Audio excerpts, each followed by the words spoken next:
Hello, Jack here. A while ago I posted a video about how to get on hormone replacement therapy in the state of Wisconsin, and at the end of that video I reluctantly talked about something called FOLX Health, which is a telehealth service that provides HRT for trans people as well as some other queer-oriented services using the informed consent model. And I added that with the caveat that I would prefer you research other options first before going with it as a last resort. I also said I would eventually post a video just about FOLX Health to explain further in depth why I don't recommend it. And this is that video where I talk about FOLX Health's manipulative advertising as well as their predatory billing practices, as well as some things you might want to do if you are currently in the position of being stuck in a FOLX subscription or having other trouble with them. I want to start by quick clarifying a few things. First of all, this video is not a condemnation of people who use FOLX Health.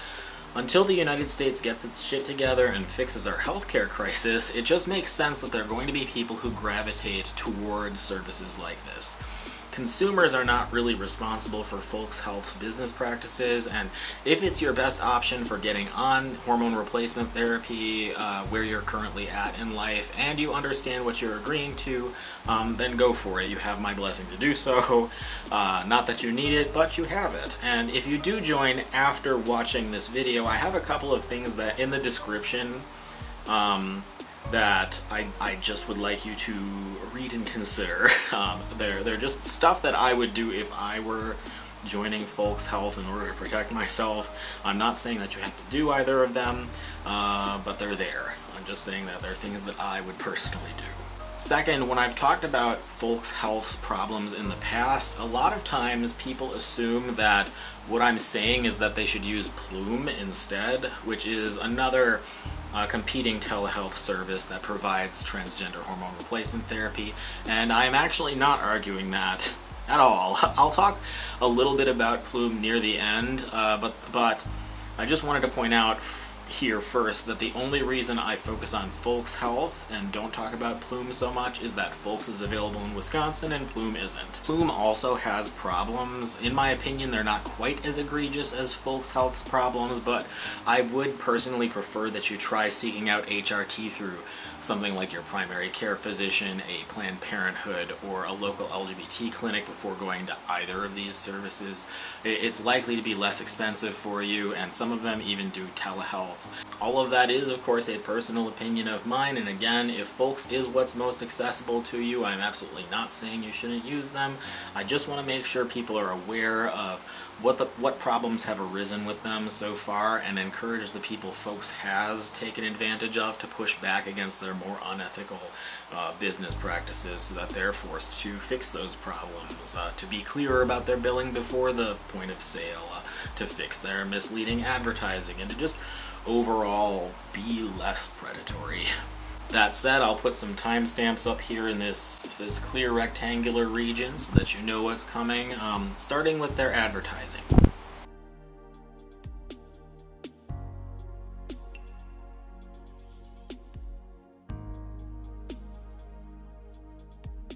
First, I want to talk about their branding, and I want to start by saying that in many respects the actual advertising here isn't the problem. The problem is that it represents FOLX Health as something that it isn't.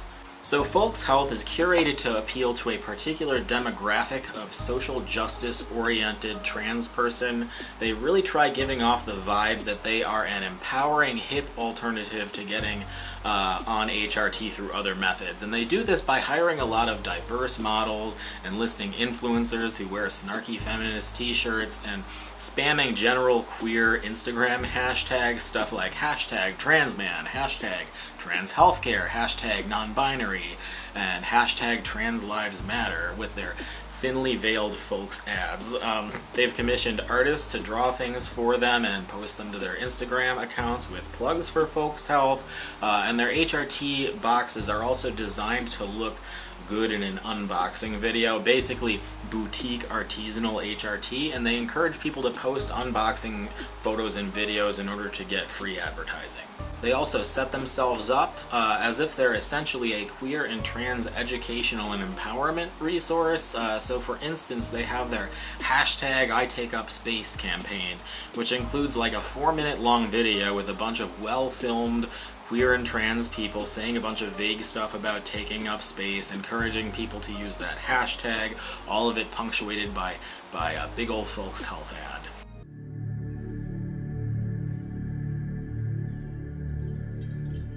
Trans and queer people are actively creating realities for ourselves.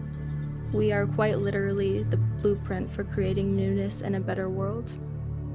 Taking up space means building a world that I didn't think was imaginable for me. Black, brown, indigenous, queer, and trans people weren't allowed to take up space. So we do that for them, and we do that for ourselves. And the whole thing is like that. It's just a bunch of people saying feel-good stuff about taking up space. This campaign is particularly insidious because it really does look like it's just a bunch of plucky film school queers trying to empower other queer people, but ultimately this is an ad for FOLX Health. They're suggesting that getting HRT and sexual health products through their company is empowering. They also use a lot of words and phrases that would be familiar to people in this demographic, stuff like health at every size and redistributing financial resources and so forth. Even the use of the word folks with an X is carefully curated to make them look appealing to social justice-oriented, vaguely anti-capitalist demographics of trans people. There's a great article, by the way, on Bitch Media by somebody named Nico Stratus. I hope I'm pronouncing that correctly, but I'll link to this in the description, and it really summarizes FOLX Health's advertising better than I ever could by saying that they make engaging with their brand feel like activism. The reality, though, is that they're neither radical nor particularly empowering, and they're not an online version of a local LGBT clinic. They are not a community resource, and engaging with them is not activism, it's just free advertising. FOLX Health is a tech startup. It's a corporation that took millions of dollars from venture capitalists who invested in this company because they see an opportunity to make millions of dollars. In a TechCrunch article, one of these investors called queer telehealth a quote deca-billion-dollar opportunity. Their investors may very well think they're also doing a good thing for the trans community, but ultimately they invested because they see this as a huge money-making opportunity, and that's really where the main branding hypocrisy lies. They're capitalizing on an activist aesthetic in order to sweep money from a largely economically disadvantaged population to a bunch of wealthy venture capitalists, which I guess technically is redistributing financial resources, but definitely not in the right direction though. And even if this all wasn't the case, the product they're selling doesn't actually do anything to solve trans people's healthcare inequities. And in fact, they actually benefit a great deal from trans inequality because it gives them an excuse to charge a premium price to sell HRT to people who want to try opting out of gatekeepers. Listen, if you value the existence of these services because you had a really rough time with the mainstream medical establishment, that's fine, and I think one could make a fair argument that this kind of telehealth service is going to be necessary as a stopgap with the healthcare system the way that it is, but there's nothing new or empowering about spending more money out of pocket in order to avoid healthcare gatekeepers. That's something trans people have done for pretty much the entire history of transgender healthcare. Companies like Plume and FOLX Health basically just found a way to make that status quo into an app for their own financial gain. If they didn't curate their aesthetic in the way that they do, I feel like they would be almost immediately recognizable as predatory, but their branding strategy has been wildly effective, and there just isn't as much of a critical eye on them as you find in other services that have been taking advantage of queer people, stuff like Genderfuck Club, which seems to be almost universally reviled, at least in my circles. And even if you think their advertising is just rad and you have no problem with venture capitalists making money from queer healthcare, there are some other problems that directly affect their customers, regardless of who gets the profits from that service.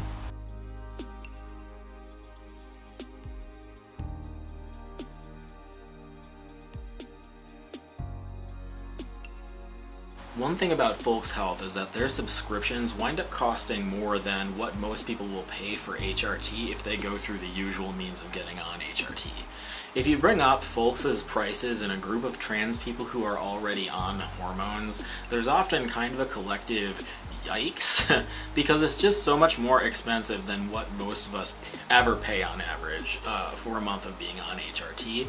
So for instance, for testosterone, their subscription fee is $89 a month if you've been on it for at least a year, and $138 a month if you're just starting it or restarting it after a hiatus. Now, to reiterate again, there are certainly people out there for whom FOLX Health is going to be their cheapest option, but I personally have never in my life paid that much a month to be on testosterone. One of the populations of trans people I believe FOLX Health is being particularly predatory toward is younger trans people who have just reached the age of majority and are now able to make their own medical decisions. People who are in their late teens and early 20s often don't have stable income yet. They're really accustomed to everything being a subscription service nowadays, and they're often not plugged into their local trans communities as much as they could be, so they have gaps in their knowledge of how to transition. And they're also unlikely to have ever needed to pay for their own medical care before, just in general. And these are things to keep in mind as I finish this segment of the video, where I mostly talk about the charts they show you when you sign up for FOLX Health and how misleading they are. So when you sign up for a testosterone subscription through FOLX Health, what you see is this chart here, and it basically says that if you use health insurance to pay for testosterone, the least that you can expect to pay is $148 a month, and only after you pay your deductible. And that's basically just a nonsense number. How much you pay out of pocket with health insurance varies greatly, and depending on your individual plan, you might be paying nothing out of pocket for your transition care at all. Surely there are people out there who do pay more than this to be on T, especially if you have particularly bad insurance, but the way that this chart is set up, it's telling people that $148 is a bare minimum cost, when it certainly is not, and there is no explanation for why they are using these particular numbers. I mentioned that Plume has a lot of the same issues as FOLX Health, but that FOLX Health is more egregious, and this is actually a perfect example of that, because if you look at Plume's version of this chart, it acknowledges that there's huge variability of these costs on health insurance, and that a lot of people will wind up paying nothing at all extra using it. They also have this little asterisk here mentioning that you're going to be paying the entire out-of-pocket price for your testosterone and medical care until you finish paying your deductible. But that's not necessarily true either. There might be services for one covered before the deductible is hit, and health insurance also typically negotiates discounts with in-network providers that also kick in before you pay your deductible. That's not to say that health insurance isn't a huge load of bullshit, and it is, but it's a load of bullshit that a lot of us already have and already pay for, and FOLX Health's chart misleads people who are already paying for health insurance into assuming that they are saving money by using their service. Their competitors section is also a bit disingenuous, because although it's true that Plume is their only significant for-profit telehealth competitor, the bulk of FOLX Health's competition is actually stuff like Planned Parenthood, local LGBT clinics, and traditional healthcare providers, and at least the first two are highly likely to cost less than either FOLX Health or Plume. Depending on your location, they might also have telehealth services that are similar to FOLX's. Unfortunately, a lot of these venues don't have very transparent pricing as a side effect of the fact that they usually take health insurance and have sliding scales. But the people I talk to who use Planned Parenthood to get on HRT tend to pay something like $50 a month to be on testosterone. Now picture that you are a young trans person who just turned 18. Your parents didn't consent to you getting on hormones as a minor, so you've potentially waited years to get on HRT and are pumped to get on it as soon as you're legally able to do so. So you start doing research, and the very first result on Google isn't an LGBT-centered clinic, it isn't Planned Parenthood, it isn't your local healthcare system, it is a sponsored link for FOLX Health. You click on it and you are on this website which is selling their service as radical and empowering and social justice-y, and then you see this chart which is basically telling you that if you use health insurance to pay for your hormones, it's going to be more expensive anyway, so why not just go with the cool woke HRT company? So you impulsively sign up and you stick your credit card number in there, and that's when the real fun starts.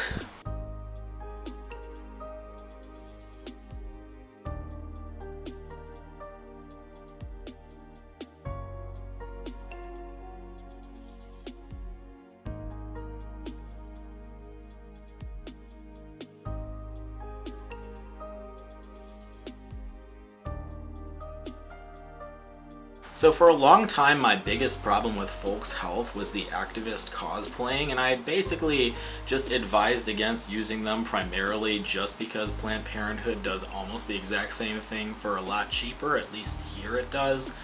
Then I started encountering people who had used FOLX and then tried canceling their FOLX subscriptions and were told that they couldn't. A good chunk of the comments I found about FOLX Health from people who actually tried it are from people who were misled by their billing practices and suffered financial ramifications because of it. So here's the deal. FOLX Health advertises itself as if it's a straightforward month-to-month subscription service. If you read the terms of service, it's easy to think that it says that you can cancel any time provided you email them 48 hours before your next payment date. This is what it says in the terms of service at the time of reading this script. For subscription-based products, your payment will be automatically charged at regular intervals as described for that product during the checkout process. You may cancel a subscription at any time up to 48 hours before the applicable monthly processing date of your subscription by emailing help@folxhealth.com. But this isn't actually true, or at least it doesn't mean what it looks like it means. When you sign up for FOLX's HRT services and get approved, they send you 3 months worth of medication, and with each shipment of that medication, you're on the hook for at least 3 total payments. So if you sign up for FOLX and you get a shipment, and then the next month you fall on hard times and email them to try canceling that subscription, they'll tell you that you can't because you haven't paid off the meds that you already received yet. So you're essentially paying for a quarterly subscription to FOLX Health on a 3-month payment plan. And even that isn't really that accurate, because if they drag ass and you don't get your first HRT subscription within that first month, you're getting charged that subscription fee for each of those months you were waiting, even though you didn't get provided the service that you paid for yet. I found at least one person who didn't get their first shipment of estrogen for over 2 months and got charged a subscription fee for each of those months. Now, in my opinion, getting 3 months of meds at once and then charging per month isn't inherently bad, because sending 1 month of medication sounds logistically silly, but it's really not made clear how this works during the initial sign-up process. I kept seeing people who didn't know about this policy until after they started making payments, or even after they tried canceling it months later, and I thought that they were just being impulsive and hadn't paid enough attention during the sign-up process, so I decided to go through that sign-up process myself with a decoy account just to see what it all looked like and try and figure out what exactly people were missing. And I got all the way to their Stripe checkout page without this payment model ever being mentioned, let alone made clear. Their terms of service, again, doesn't clearly state this. I read it several times before I came to the conclusion that they probably just expect the word applicable to do a lot of heavy lifting in that sentence. Their telehealth agreement also implies that you can cancel at any time, and there's nothing about it on their checkout page, and no explanation of how it works in their lengthy sign-up process at all. The only place the 3-month obligation seems to be stated on their website before that point of sale is in their frequently asked questions, and even that is only in the full FAQ that you access by clicking a tiny link at the bottom of the page. Their abbreviated FAQ that shows up underneath the sign-up link during the first step of their sign-up process actually omits their cancellation policy and doesn't even link to the full FAQ, so for all you know, that is the full FAQ and there are no other questions to read. Also, when you click the agreement checkbox indicating that you read everything they told you to, the FAQ is not one of those documents, just the terms of service and a couple of other agreements, none of which clearly mention this payment commitment. I've heard varying accounts regarding when people actually learn about this cancellation policy. I know that there have been people who didn't find out until they tried canceling a few months after sign up, although I did talk via DMs with somebody who found out about it at their first telehealth appointment after they'd already started paying subscription fees, and they also indicated that the FAQ didn't even mention that cancellation policy until after they started complaining about it publicly. But although it now appears in the FAQ, the terms of service still are not updated. So it's possible to get through the entire sign-up process and read every single word that the checkbox requires you to read and make a payment without being fully informed of this billing structure.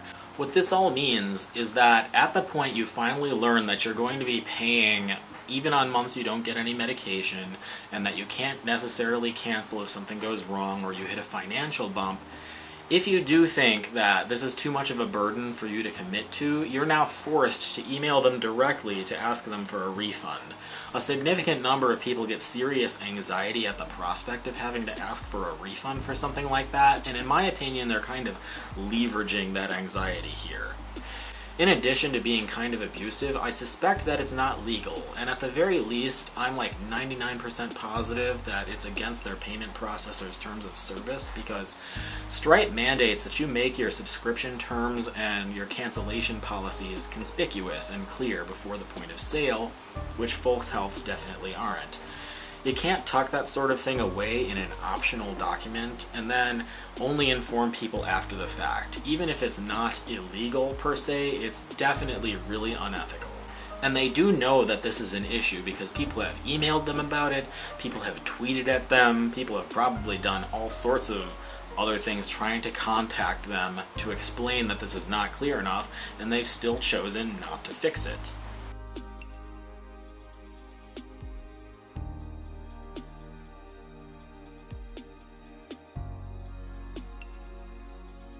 As an aside, if you're in a situation right now where you signed up for FOLX Health and you weren't clearly told about their billing structure until after you already made a payment, which is how it looks like it's set up right now, I strongly suggest that you push back against them. The thing is, there really is no way that they don't know that this is a problem. Like I said, people have both emailed them about it and sent them ads at Twitter about it. So at this point, I suspect they're just being deliberately obtuse because they know transparency might compromise their signups. And when I say push back, there are a couple of things that you can do if you are currently having this problem. One thing you can do is report them to the Federal Trade Commission. This is at reportfraud.ftc.gov. And don't let the word fraud here scare you. They're pretty clear on the FTC website that you should report bad business practices even if you're not sure if it meets the legal definition of fraud. In fact, you might want to do this regardless of anything else that happens. There are a couple of situations I've seen people fall into with FOLX Health that are egregious enough where I would start really actively fighting them on it if you're in one of these three situations. The first situation is if you did not have their 3-month cancellation policy made clear to you until you tried canceling and had your request refused.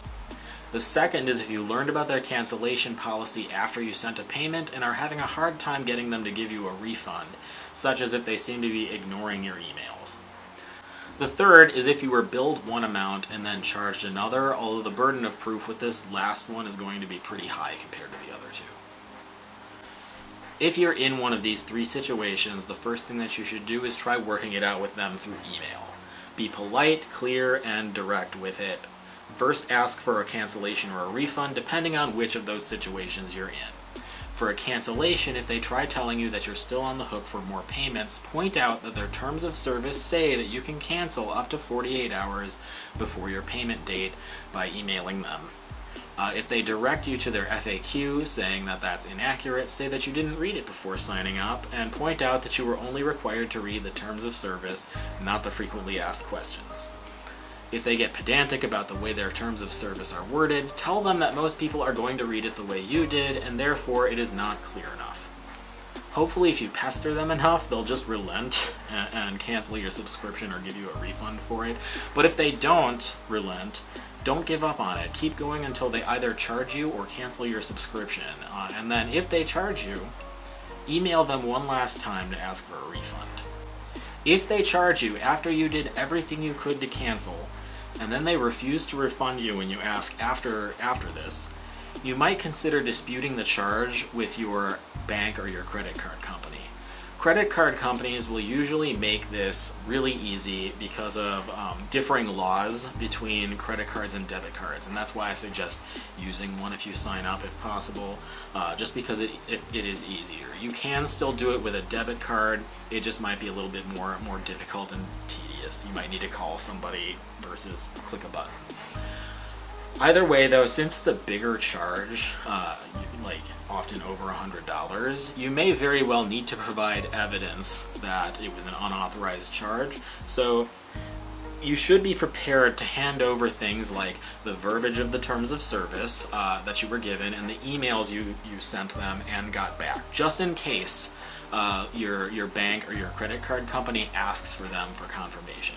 They'll want to see that you made a good faith effort to work the issue out with the company, and that's why you want to be polite, clear, and direct in those initial emails. I can't guarantee that this will work, but with their sign-up process being as misleading as it is, I think that you do have a good chance of getting that money back if you go through these steps.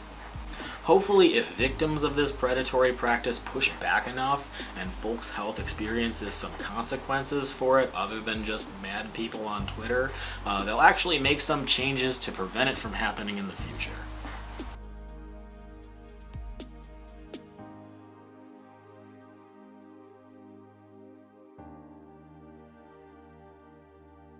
One of the things FOLX Health is best known for is its HRT microgrants, which give trans people in need either 1 year of free hormones or 2 years of hormones at half price. This sounds really great, but it's actually one of the most deeply unethical things that they do, and the way it's practiced is a huge clusterfuck. I've occasionally heard it derisively referred to as the HRT sweepstakes by some people, because honestly that's just about what it is. The first thing you need to remember is that these microgrants are not actually provided by FOLX Health. Trans Lifeline, a non-profit crisis hotline for trans people, takes donations from cis allies and corporations, and the resulting money is then used to buy FOLX Health subscriptions for the winners of the grants. It just feels off to me that this is portrayed as if it's two charitable organizations working together, when really what's happening is a non-profit is running a fund, and then they use that fund to buy a product from a corporation while giving a big chunk of the credit to that corporation because they took the money to provide a service. It just feels really weird for me. Like, if I buy a can of soup to donate to a can drive, does Campbell's deserve credit for it? It just feels gross to me, and it's not even one of the top problems with their microgrants. It's just something I think about a lot and feel really weird about. The next problem with the microgrants is that, like I said, they're a clusterfuck. Each quarter they give out about 25 microgrants, and they're all on a first-come, first-served basis.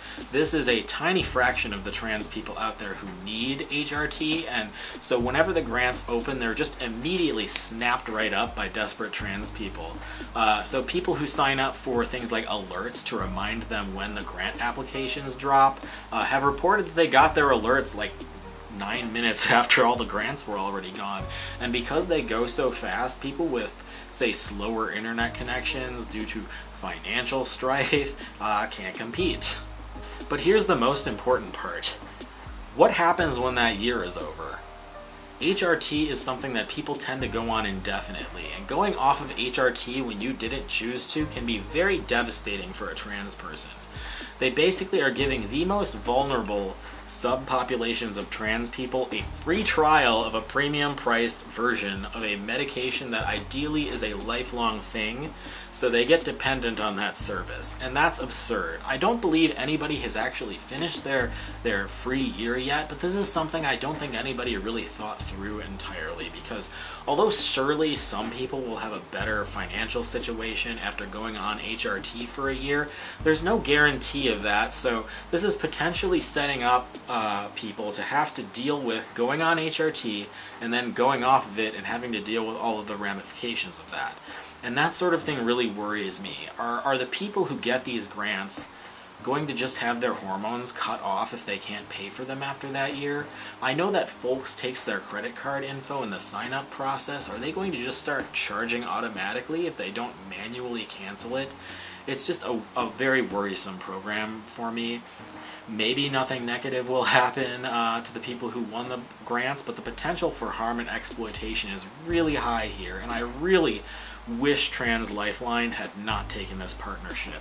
If they were going to partner with anybody to provide free HRT for trans people, I wish it weren't a for-profit corporation. I wish that they partnered with a clinic equipped to provide long-term care. Also, while I was looking for people who had experienced trouble with FOLX on Twitter, I found that early in their history they actually gave out a bunch of free 3-month FOLX subscriptions, which is even worse than the year ones. A year is at least long enough to get some permanent changes, at least on testosterone, but giving somebody free HRT for 3 months is just cruel. You're essentially giving people a tiny taste of a medication they really need, and then roping them into a choice between having that medication cut off or continuing an expensive service to continue getting it.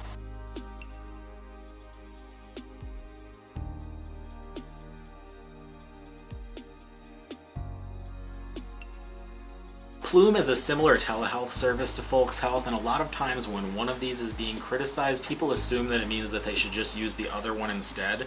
And like I mentioned early in this video, that's not what I'm arguing. The main reason I focus on FOLX is that I live in a state they serve, and therefore I'm more familiar with them. In my opinion, Plume is also predatory, just because I believe that all of these for-profit telehealth companies are predatory. But Plume does seem to be less egregiously predatory than FOLX is. Plume's HRT grant fund looks like less of a free-for-all than FOLX is. Their advertising is a bit less misleading, and I don't really hear that many horror stories, probably because they don't do prescription costs the same way. But that doesn't mean that Plume is good. It's still a venture capital funded startup, and it still charges a premium price for something that should be free or at least low cost. There's also a chance, by the way, that I just haven't heard any horror stories because I don't live in a state they provide service to. But whatever the case, it's important to recognize that when I say that FOLX is a predatory company, I'm not saying that you should use Plume instead. I'm saying that you should look into more local resources like LGBT clinics, your primary care provider, or nationwide nonprofits like Planned Parenthood. And then if those don't work out, then you can make an informed decision about whether or not you want to use one of these for-profit telehealth services as a stopgap until you have better access elsewhere.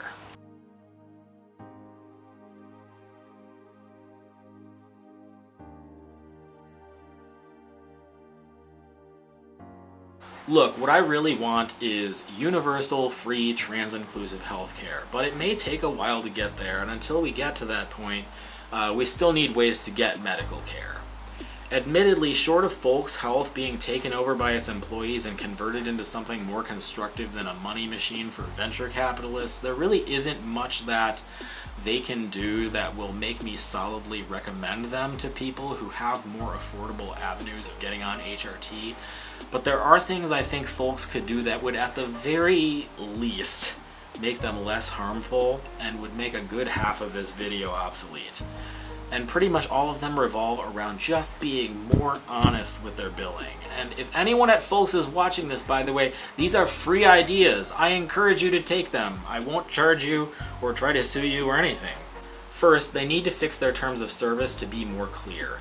One thing my roommate suspects is that they're trying to make their cancellation policy vague here so that they can use the same terms of service for all of their products. But this is just not acceptable. If they have different cancellation policies for different products, they need to be clear about this in the terms of service, and they just aren't. As it stands, their terms of service seems to directly contradict their frequently asked questions, and it doesn't even have the same cancellation email address. And that's nonsense. It never should have been written that way to begin with. All they would need to do here is say that for HRT services, you will get 3 months of medication and are obligated to subscribe for a full 3 months upon getting a shipment. That's step one. Just change your terms of service to make that clear. Next, their billing practices need to be made clear and conspicuous before the point of sale, during the sign-up process, for people who don't read the terms of service. And the thing is, they know damn well a lot of people aren't going to read those. They even joke about it in the terms of service. And with something this important, they need to compensate for the fact that people aren't going to read the terms. Withholding that information until they're actually sitting on a video call with a medical practitioner and then expecting them to seek a refund of already billed charges if they can't commit to it is manipulative. It's capitalizing on people's anxieties about doing that sort of thing.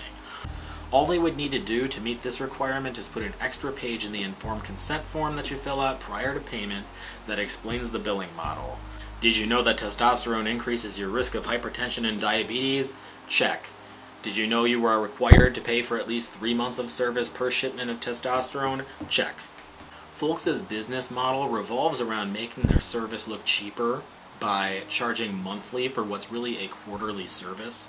And that's a big part of where the confusion comes in. One thing that they could do to make this less deceptive is to charge quarterly instead of monthly, and then just provide an option to finance that quarterly cost over 3 months so that people get a better picture of what they're paying and there's less risk of confusion.